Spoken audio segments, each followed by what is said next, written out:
This is WGCU FM, Fort Myers 90.1, WMKO Marco Island 91.7 FM, and PR for Southwest Florida. I'm John Davis. This morning at 10 on 1A, having made a mint out of Crazy Rich Asians, Kevin Wan's new target, Crazy Rich Americans. His new book is an updated Room with a View with a biracial Lucy in the starring role.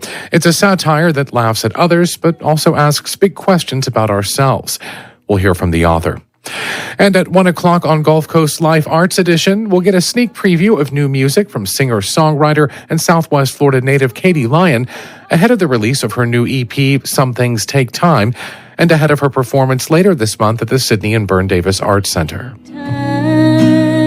The BBC NewsHour comes your way next. It's 84 degrees at 9 o'clock. Good morning.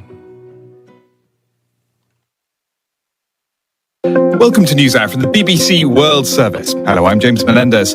Coming up, Australia unveils a series of measures in response to China's new national security law for Hong Kong, including suspending an extradition treaty. Beijing calls it gross interference. There has been a fight going on between Australia and China for some time. It's not really about picking a fight, it's what measures Australia can take, and they're limited by the fact that we are utterly economically dependent on China.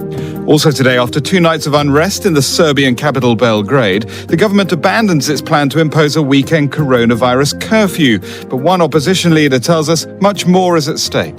What's happening here is, on the streets now, is rebellion of the people who can't just stand it anymore. And we had enough. It's 8 years of tyranny.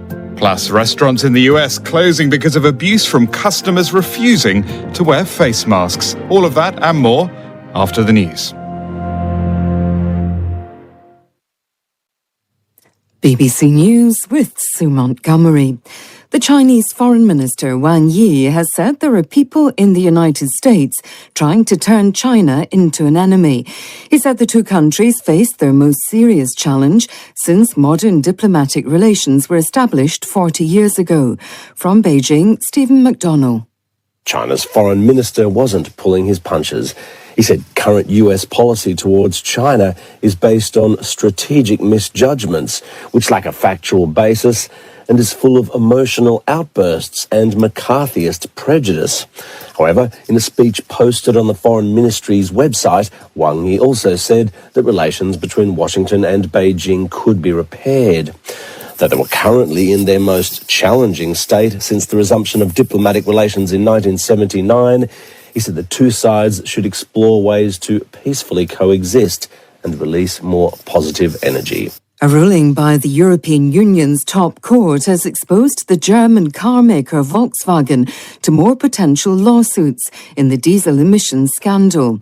The judges said vehicles became defective as soon as they were fitted with emission cheat devices. Here's our business correspondent Theo Leggett.